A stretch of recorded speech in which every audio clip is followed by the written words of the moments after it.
আল্লাহ আমার রব, এই রবি আমার সব। দামে দামে তুন মনে তারি অনুভব। তোমার দুনিয়াতে আমি যেদিকে তাকাই, অথই নিয়ামতে ডুবে আছি সবাই। পাক পাখালির গানে শুনি তসবিহ কালো রব, তসবিহ কালো রব। আল্লাহ আমার রব, এই রবি আমার সব। আসসালামু আলাইকুম। আলহামদুলিল্লাহ, আসসালাতু ওয়াসসালামু আলা রাসূলিল্লাহ।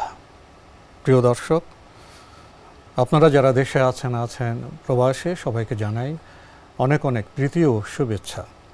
শুরু হলো এনটিভি আয়োজিত এবং লাভ হলো নিবেদিত অনুষ্ঠান আপনার জিজ্ঞাসা। আপনাদের সাথে আছি আমি জয়নুল আবেদিন আজাদ, আর আপনাদের মনে জাগা প্রশ্নের জিজ্ঞাসার জবাব দিচ্ছেন বিশিষ্ট আলেম ডক্টর মোহাম্মদ সাইফুল্লাহ। আসসালামু আলাইকুম ওয়া রাহমাতুল্লাহি ওয়া বারাকাতুহু। প্রিয় দর্শক, চলুন তাহলে জিজ্ঞাসার জগতে। শুরুতে একটি ইমেল পাঠিয়েছেন হৃদয় হোসেন। লিখেছেন, আমার একজন আত্মীয় আমার কাছে কিছু টাকা জমা রেখেছেন। আমি তার কাছ থেকে জিজ্ঞেস না করে ব্যবসায় সেই টাকা ব্যয় করেছি।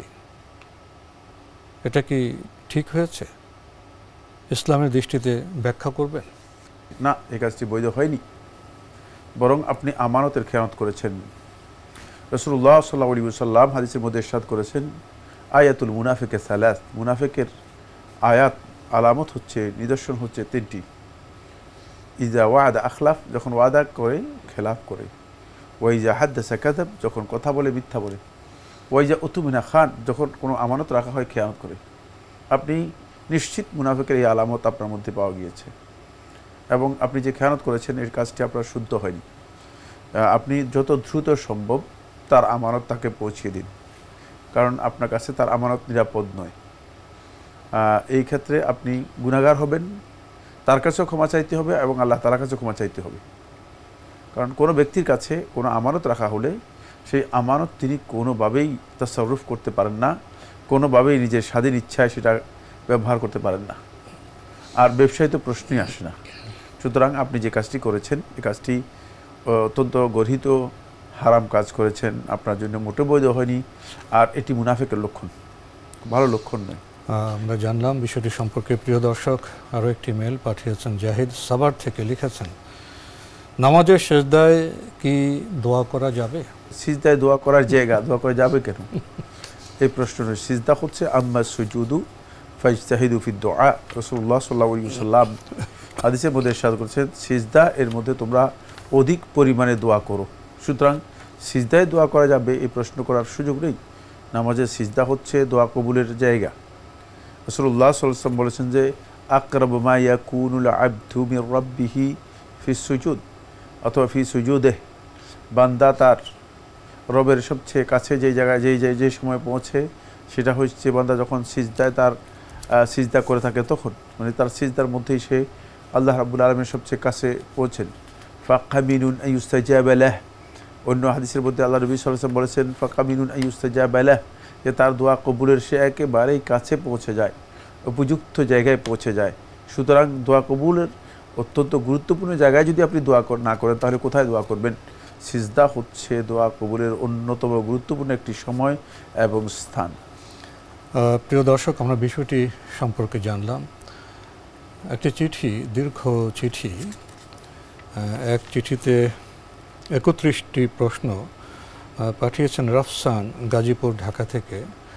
শুরুতে আপনি একটু কথা লিখেছেন, আমার কিছু প্রশ্ন যা মেলের মাধ্যমে পাঠিয়েছিলাম উত্তর পাইনি, তাই চিঠি লিখলাম। হয়তো আপনি একটু দুঃখও পেতে পারেন, কিন্তু ভাই আমরা তো মেল পেলে জবাব দিয়ে থাকি। যাক, আপনি কষ্ট করে আবার চিঠি পাঠিয়েছেন, এজন্য আপনাকে অনেক অনেক ধন্যবাদ। আমরা আপনার প্রশ্নে যাচ্ছি। আপনি 1 নম্বর প্রশ্নে লিখেছেন, জাকাতের অন্যতম একটি খাত হলো ফি সাবিলিল্লাহ। এক্ষেত্রে কাদের বোঝানো হয়েছে? যারা দুর্যোগ কবলিত মানুষ, তাদেরকে টাকা দিয়ে সাহায্য করা কি এক ধরনের ফি সাবিলিল্লাহ, যাদেরকে এই হিসেবে জাকাত দেওয়া যাবে, দয়া করে একটু বিস্তারিত বলবেন। ধন্যবাদ এই ভাইকে। তিনি উল্লেখ করেছেন জাকাতের অন্যতম একটি খাত হচ্ছে ফি সাবিলিল্লাহ। হ্যাঁ, সঠিক বলেছেন। জাকাতের 8টি খাত রয়েছে। আল্লাহ সুবহানাহু ওয়া তাআলা সূরা তাওবার 60 নম্বর আয়াতের মধ্যে এই 8টি খাত উল্লেখ করেছেন। ইন্নামাস সাদাকাতু লিল ফুকারা ওয়াল মাসাকিন ওয়াল আমিলিনা আলাইহা ওয়াল মুআল্লাফাতি কুলুবুহুম ওয়া ফির রিকাব ওয়াল গারিবিনা ওয়া ফি সাবিলিল্লাহি ওয়া ইবনিস সাবিল। এই হলো 8টি। তার মধ্যে 7ম খাত হচ্ছে ফি সাবিলিল্লাহ। ফি সাবিলিল্লাহ এর তাফসীর জুমহুর আহলুল ইলম ইজমা উল্লেখ করেছেন। ইমাম ইবনে কুদামা মাকদিসি রাহমাতুল্লাহ আলাইহি এবং ইমাম ইবনে মুনজির রাহিমাহুল্লাহ তাআলা ইজমা নকল করেছেন যে এই ফি সাবিলিল্লাহ হচ্ছে আল জিহাদ ফি সাবিলিল্লাহ, আল্লাহর রাস্তায় জিহাদের জন্য জিহাদের পথে দান করা বা জিহাদের খাতে ব্যয় করা। জিহাদ ফি সাবিলিল্লাহ মুজাহিদকে সরাসরি আপনি দিতে পারেন।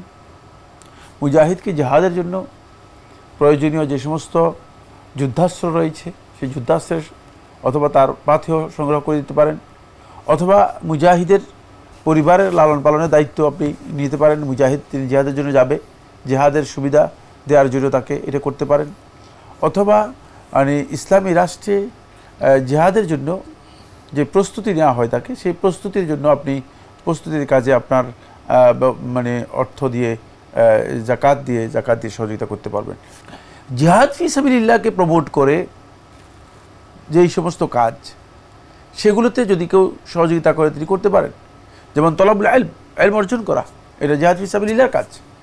এখন জিহাদ ফি সাবিলিল্লাহর কাজ এই জন্য কারণ ইলম না থাকলে তো জিহাদ করতে পারবে না। উদ্বুদ্ধ দেওয়ার জন্য গ্রন্থ প্রকাশ, ইলমের জন্য মানুষদেরকে ইলম চর্চা করার বিষয়টি সেখানে আসবে। সেজন্য জিহাদ ফি সাবিলিল্লাহর কাজ হচ্ছে সেখানে তলাবুল ইলমের জন্য হয়। যদি কেউ ইলম অর্জন করার জন্য নিজেকে মুতাফাররিগ হয়, মানে পরিপূর্ণরূপে এর জন্য নিজেকে ডেভোটেড করে দেয়, ডেডিকেশান তার যদি থাকে, যেহেতু ইলমটা অর্জন করা এটি গোটা উম্মার স্বার্থে প্রয়োজন, গোটা উম্মার জিহাদের নয়, সব জিহাদের চেয়ে শক্তিশালী জিহাদ। কারণ হলো জিহাদের নির্ভর করে আসে মূলত ইলমের উপর। যদি ইলম না থাকে মানুষ জিহাদ করতে পারবে না, মানুষ ভুল করবে, জিহাদের ব্যাপারে মানুষের ভুল হয়ে যাবে। এই জন্য আলেমরা বলেছেন যে মানে তলাবুল ইলমের জন্য যদি কেউ খরচ করেন তিনি জাকাতের এই জায়গা থেকে খরচ করতে পারবেন, শুধুমাত্র তালেবে ইলমকে মানে সেখান থেকে দিতে পারবেন। এই মর্মে শেখ ইবনে উসাইমিন রাহিমাহুল্লাহ তাআলা তিনি তার ফতোয়ার মধ্যে উল্লেখ করেছেন, শারহুল মুমতা'র মধ্যে উল্লেখ করেছেন, এবং শেখের সাথে আর অনেকেই এই যুগে যে সমস্ত গবেষক রয়েছেন যারা সহি ধারার গবেষক রয়েছেন, সত্যিকার গবেষক, তারা এই কথা বলেছেন যে সেক্ষেত্রে এটা খরচ করা যেতে পারে। আরেকটি হচ্ছে যেমন জিহাদ ফি সাবিলিল্লাহর প্রথম ধাপ, সেটা হচ্ছে আদ-দাওয়াতু ইলাল্লাহ। দাওয়াত ইলাল্লাহ হচ্ছে মানে সরাসরি দ্বীনের মেসেজ মানুষের কাছে পৌঁছানোর জন্য যদি কেউ মানে এই কাজে খরচ করে। আলেমদের মধ্যে কেউ কেউ বলেছেন, এটি বেশিরভাগ আলেমের বক্তব্য, যেহেতু জিহাদ ফি সাবিলিল্লাহর প্রথম স্টেপ হচ্ছে দাওয়াত।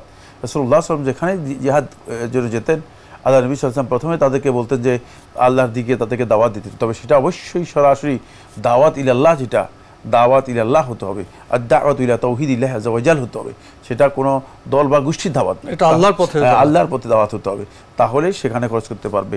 এটা হচ্ছে ফি সাবিলিল্লাহের। এখন দুর্গত বা দুস্থ অভাবী যারা আছে তারা যদি আর্থিক দিক থেকে তাদের ক্ষতিগ্রস্ত হয়, যদি আর্থিকভাবে তারা তাদের সায় সম্বল যেগুলো আছে, যেমন সাম্প্রতিক বন্যা যে সেগুলো হারিয়ে গিয়েছে, তাহলে তো তারা লিল ফুকারা ওয়াল মাসাকিনের মধ্যে চলে যাবে। তাদের খাত আছে, তাদের খাত এই সাবিলিল্লাহর মধ্যে আসবে না, তারা ফুকারা এবং মাসাকিনদের মধ্যে এসে যাবে। যখন ফুকারা এবং মাসাকিনদের মধ্যে এসে যাবে তাদেরকে অবশ্যই আপনি ফকির মিসকিন হিসেবে তাদেরকে আপনি কি দিতে পারবেন, আপনি জাকাত থেকে তাদেরকে সহযোগিতা করতে পারবেন।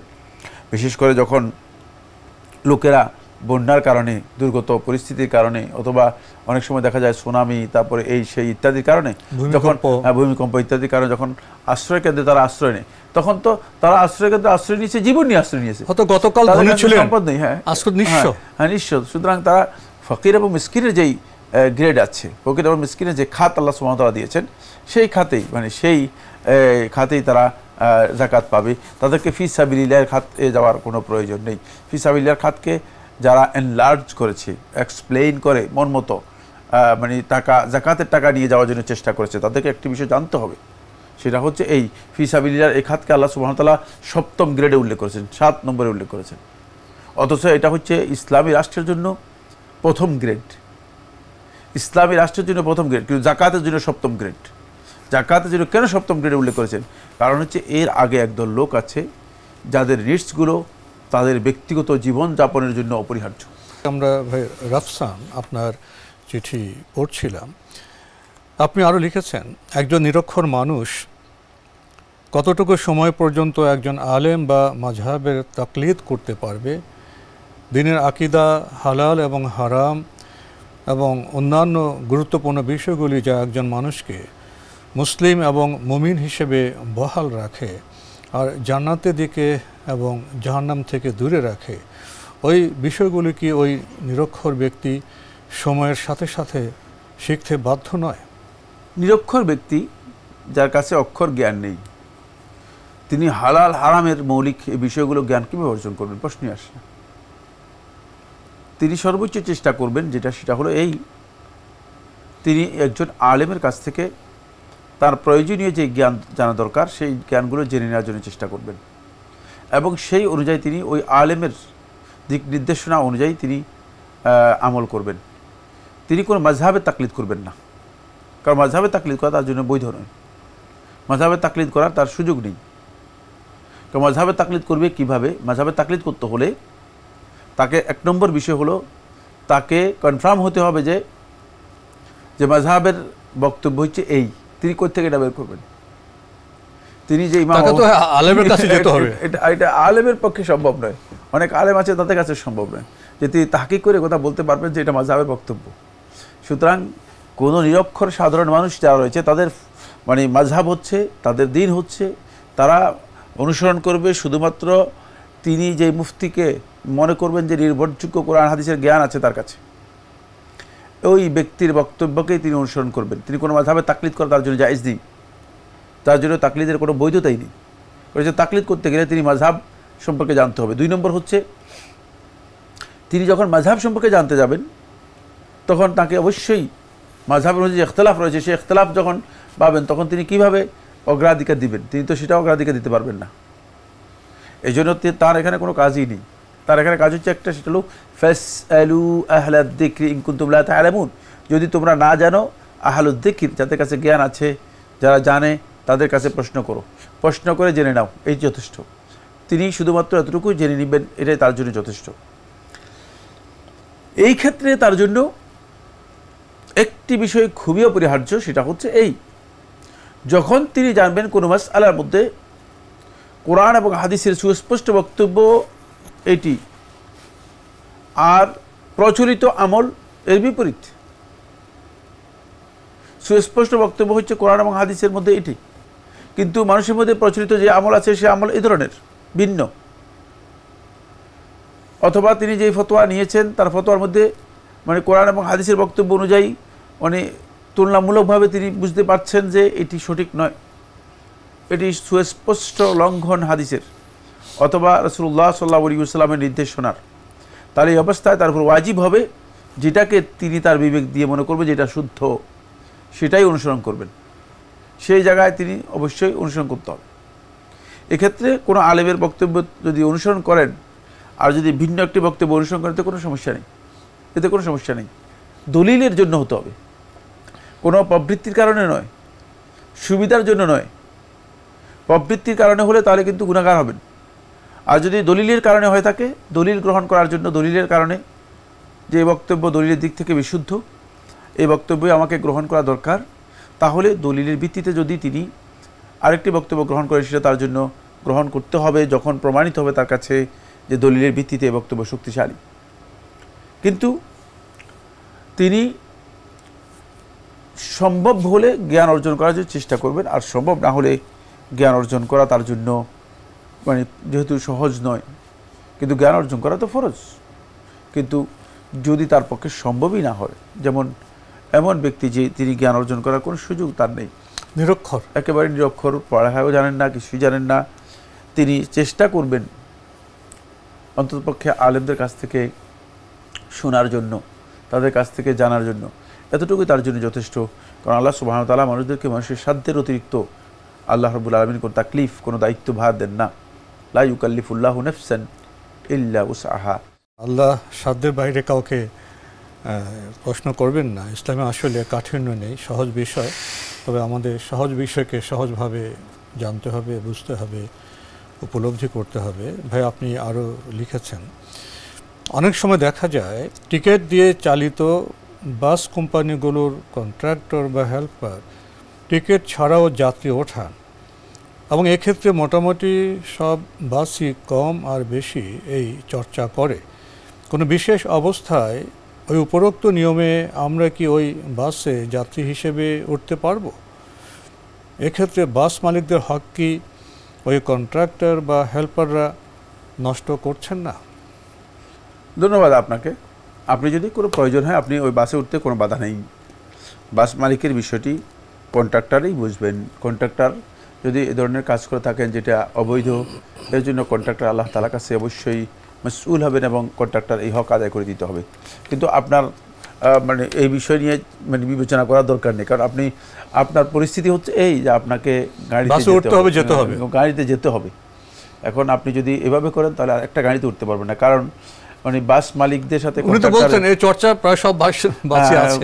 মানে আপনি কন্ট্রাক্টরদেরকে তালাশ করে বের করবেন, কন্ট্রাক্টররা বা ওখানে কী অবস্থা আছে, তারপরে এরই ভিত্তিতে আপনি মালিকের কি ক্ষতি হয়েছে না হয়েছে সেগুলো আমাদের দায়িত্ব নয়। আমরা এত গভীরে যাওয়ার দায়িত্ব আমাদেরকে আল্লাহ তাআলা দেন নাই। কন্ট্রাক্টরকে জিজ্ঞেস করুন, কন্ট্রাক্টর ভাই আপনি নামাজ পড়েন কিনা? বলছে নামাজ পড়ি না। বলে আপনার গাড়িতে আমি যাবো না। আরেকজন জিজ্ঞেস করবো, কন্ট্রাক্টর আপনি কি বিড়ি খান কিনা? বলছে হ্যাঁ বিড়ি খাই। আপনার গাড়িতে আমি যাবো না। তো গাড়িতে কোথায় যাবেন? কার গাড়িতে যাবেন আপনি? বিষয়টি বাস মালিক এবং কন্ট্রাক্টরের মধ্যে সীমাবদ্ধ, তারা বুঝে নেবেন, তাদের বিষয়ে তাদেরই দায়িত্ব। ভাই রাফসান, আপনি তো 31টি প্রশ্ন পাঠিয়েছেন। আমরা প্রথম পর্বে আজকে আপনার 3টি চমৎকার এবং গুরুত্বপূর্ণ প্রশ্নের জবাব দেওয়ার চেষ্টা করলাম। ইনশাল্লাহ বাকি প্রশ্নের জবাব আমরা অন্য কোনো সময়ে ধীরে ধীরে দেওয়ার চেষ্টা করব। এখনকার ইমেলটি পাঠিয়েছেন আনার, লিখেছেন, আমার ব্যাংকের টাকা জমা রেখেছি, সেটা যে সুদ হয় তা যদি আমি আমার এমন আত্মীয়কে দেই যিনি ফকির না মিসকিন, ভাষাগত সমস্যা আছে, যা বুঝতে চেয়েছেন তিনি ফকিরও নন মিসকিনও নন, যিনি বিধবা সবসময় অভাবের মধ্যে থাকেন, উনি বিধবা অভাবের মধ্যে থাকেন, এখন উনি সেই বিষয়টি উপলব্ধি করতে পারেননি, ওনার সামাজিক একটা অবস্থান থেকে বিবেচনা করছেন। বিধবা হওয়ার কারণে এখন উনি যে মিসকিন হয়ে পড়েছেন সেটা উনি বুঝতে পারেননি বোধহয়। তারপর লিখেছেন, যিনি বিধবা সব সময় অভাবের মধ্যে থাকেন তাকে আমি সুদ দিলে কি হবে? জানিয়ে দিতে হবে, কারণ এই সুদ তো তার নয়, আমার সুদ হয়েছে, যা আমাকে কাউকে না কাউকে দিতে হবে। তাহলে তাকে জানিয়ে অভাবী বিধবাকে দিলে কি গুনাহ হবে? তাহলে সুদের টাকা ব্যয়ের খাতগুলিকে একটু বলবেন। ধন্যবাদ। প্রথম কথা হচ্ছে সুদের টাকা গ্রহণ করাই হারাম। যদি কেউ গ্রহণ করতে বাধ্য হন তার ব্যাপারে এই মাসআলা। কারণ আপনি কেন সুদি কারবার করবেন আর সুদের টাকা গ্রহণ করে তারপরে আপনি বলবেন যে হ্যাঁ আমি সুদের টাকা কাকে দেব? বিষয়টা প্রথমে বোঝার চেষ্টা করুন খুব ভালো করে। সুদের সাথে লেনদেন করা হারাম, সুদ গ্রহণ করা হারাম, সুদ খাওয়া হারাম, সুদ দেয়া হারাম, সুদের যত সংশ্লিষ্ট কাজ আছে সবটাই ইসলামী শরীয়তে হারাম এবং নিষিদ্ধ। তাই আপনি সুদের লেনদেন করতেই যাবেন না। আপনি সুদ আপনার কাছে আসার কোনো সুযোগই নেই। ইমানদার ব্যক্তি সুদের কাছেই যাবে না। কিন্তু কোনো কারণে যদি কেউ বাউন্ড হয়ে যায়, সুদ তার কাছে এসে যায়, তাহলে এইগুলো সমাজের জনকল্যাণমূলক যে কাজ আছে সে কাজে ব্যবহার করবেন। এটা সুনির্দিষ্ট কোনো ব্যক্তিকে দেয়া বৈধ নয়। আর আত্মীয় স্বজনকে তো অবশ্যই সুদের টাকা থেকে দেবেন না। আত্মীয় স্বজনকে আপনার নিজের টাকা থেকে দিতে হবে। আত্মীয় স্বজনের হক হচ্ছে আপনার টাকার মধ্যে, সুদের মধ্যে নয়। সুদের টাকা তো আপনার নয়, সুদের টাকার মালিকানাই আপনার সাব্যস্ত হবে না। সুতরাং আত্মীয় স্বজনকে, বিধবা হতে পারে, ফকির হতে পারে, অভাবী হতে পারে, অথবা অভাবী নাও হতে পারে, আত্মীয় স্বজনকে আপনি আপনার নিজের টাকা থেকে সহযোগিতা করবেন। আপনি সুদ থেকে তাকে সহযোগিতা করবেন না। এখানে একটি গুরুত্বপূর্ণ মাসআলা এখানে আছে, সেটা হলো এই যে সুদের এই টাকা কোনো ব্যক্তিকে অভাবের কারণে, অসুবিধার কারণে সংকটের কারণে দেয়া বৈধ কি না, এই মাসআলায় আলেমদের দ্বিমত রয়েছে। তবে বিশুদ্ধ বক্তব্য হচ্ছে, যদি জীবনযাপনের ক্ষেত্রে বড় ধরনের আশঙ্কা তৈরি হয়, জীবন বিপন্ন হওয়ার কোনো বিষয় থাকে, তাহলে সুদের টাকা থেকেও তাকে দেয়া যাবে। আপনাকে অনেক ধন্যবাদ। আপনাকে অনেক ধন্যবাদ। প্রিয় দর্শক, আমরা দেখছিলাম এনটিভি আয়োজিত এবং লাভ হেলো নিবেদিত অনুষ্ঠান আপনার জিজ্ঞাসা। আমাদের অনুষ্ঠানে আপনারা এনটিভি অনলাইনেও দেখতে পারবেন, ভিজিট করুন www.ntvbd.com। এছাড়া ইউটিউবে এবং আমাদের ভেরিফাইড ফেসবুকে অনুষ্ঠান দেখতে পারবেন। শেষের প্রশ্নটি খুবই গুরুত্বপূর্ণ। আমরা জানলাম আত্মীয় স্বজনকে সুদের টাকা থেকে দেওয়া যাবে না, নিজের অন্য টাকা থেকে দেওয়া যাবে। বিষয়টি উপলব্ধি করার মতো। প্রিয় দর্শক, চিঠি লিখুন, প্রশ্ন পাঠান আমাদের ঠিকানায়। পরিচালক আপনার জিজ্ঞাসা, এনটিভি, বিএসসিসি ভবন, ৭ম তলা, ১০২ কাজী নজরুল ইসলাম অ্যাভিনিউ, কারওয়ান বাজার, ঢাকা ১২১৫। ইমেল অ্যাড্রেস আপনার জিজ্ঞাসা @ntvbd.com। মহান আল্লাহ আমাদের সবাইকে নিরাপদে রাখুন, রাখুন শান্তিতে। আসসালামু আলাইকুম। আল্লাহ আমার রব, এই রবি আমার সব, দামে দামে তুন মনে তারি অনুভব। তোমার দুনিয়াতে আমি যেদিকে তাকাই, অথই নিয়ামতে ডুবে আছি সবাই। পাক পাখালির গানে শুনি তসবিহ কালো রব, তসবিহ কালো রব। আল্লাহ আমার রব, এই রবি আমার সব।